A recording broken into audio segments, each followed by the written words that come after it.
វគ្គបណ្ដុះបណ្ដាលនិងអប់រំផ្សព្វផ្សាយស្ដីពីទូនីតិភារកិច្ចរបស់គណៈកម្មាធិការជាតិប្រឆាំងទរណកម្មនិងលិខិតបទដ្ឋានជាតិអន្តរជាតិលើការងារបង្ការទប់ស្កាត់និងប្រឆាំងទរណកម្មបានប្រារព្ធធ្វើនៅសាលប្រជុំទេពបញ្ញាឃ្លាំងមឿងសាលាខេត្តពោធិ៍សាត់នាព្រឹកថ្ងៃទី27ខែសីហាឆ្នាំ2026ក្រោមអធិបតីភាពឯកឧត្តមកែវតារាពងអនុប្រធានគណៈកម្មាធិការជាតិប្រឆាំងទរណកម្មនិងឯកឧត្តមអរាប្រធានក្រុងប្រសាខេត្តដោយមានការអញ្ជើញចូលរួមពីស្ថាប័នតុលាការកងកម្លាំងប្រដាប់អាវុធទាំង3ប្រភេទមន្ត្រីពន្ធនាគារអភិបាលក្រុងស្រុកនិងមេឃុំចៅសង្កាត់ទូទាំងខេត្តពោធិ៍សាត់លោកស្រីពុកណាឌីអភិបាលរងខេត្តមានមតិស្វាគមន៍ព្រមទាំងបានលើកឡើងថាការប្រឆាំងទរណកម្មគឺជាបញ្ហាដ៏សំខាន់មួយដែលពាក់ព័ន្ធដោយផ្ទាល់ទៅនឹងការគោរពសិទ្ធិមនុស្សសេចក្តីថ្លៃថ្នូររបស់មនុស្សនិងនីតិរដ្ឋការធានាថាបុគ្គលគ្រប់រូបទោះបីស្ថិតក្នុងស្ថានភាពណាក៏ដោយ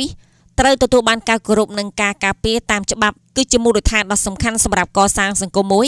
ដែលមានយុត្តិធម៌សន្តិភាពសុវត្ថិភាពនិងការគោរពគ្នាទៅវិញទៅមកវគ្គបណ្ដុះបណ្ដាលនេះពិតជាមានសារៈសំខាន់ណាស់ដើម្បីពង្រឹងការយល់ដឹងបន្ថែមអំពីច្បាប់លិខិតបទដ្ឋានជាតិនិងអន្តរជាតិពាក់ព័ន្ធនឹងការងារបង្ការទប់ស្កាត់និងលុបបំបាត់រាល់ទម្រង់នៃទរណកម្មការលើកកម្ពស់សមត្ថភាពនិងការទទួលខុសត្រូវរបស់អាជ្ញាធរមានសមត្ថកិច្ចនិងមន្ត្រីអនុវត្តច្បាប់ក្នុងការបំពេញភារកិច្ចឲ្យស្របតាមគោលការណ៍សិទ្ធិមនុស្សអង្គពិធីបានធ្វើបទបង្ហាញ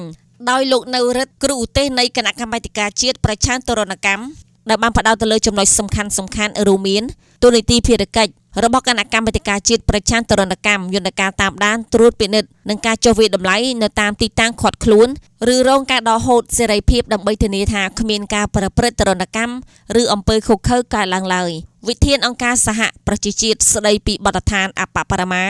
សម្រាប់ការប្រព្រឹត្តទៅលើជនជាប់ឃុំដើម្បីធានាបាននូវសេចក្តីថ្លៃថ្នូរនិងសិទ្ធិមូលដ្ឋានរបស់ជនជាប់ឃុំឯកឧត្តមកែវតារាពងអនុប្រធានគណៈកម្មាធិការជាតិប្រឆាំងទរណកម្មមានប្រសាសន៍ថាវគ្គបណ្ដុះបណ្ដាលនេះគឺដើម្បីពង្រឹងសមត្ថភាពរបស់មន្ត្រីអនុវត្តច្បាប់អាជ្ញាធរមានសមត្ថកិច្ចមន្ត្រីសាធារណៈនិងអ្នកពាក់ព័ន្ធឲ្យយល់ដឹងពីច្បាប់កាតព្វកិច្ចនិងការទទួលខុសត្រូវរបស់ខ្លួនស្របតាមច្បាប់ជាតិនិងអន្តរជាតិការងារប្រឆាំងទរណកម្ម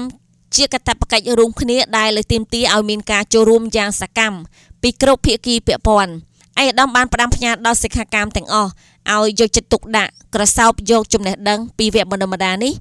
ទៅអនុវត្តជាក់ស្ដែងក្នុងដែនសមត្ថកិច្ចរបស់ខ្លួនដោយប្រកាន់ខ្ជាប់នូវស្មារតីទទួលខុសត្រូវគោរពសិទ្ធិមនុស្សនិងច្បាប់ជាធរមានដើម្បីរួមចំណែកលុបបំបាត់អំពើទរណកម្មឲ្យកាន់តែមានប្រសិទ្ធភាពខ្ពស់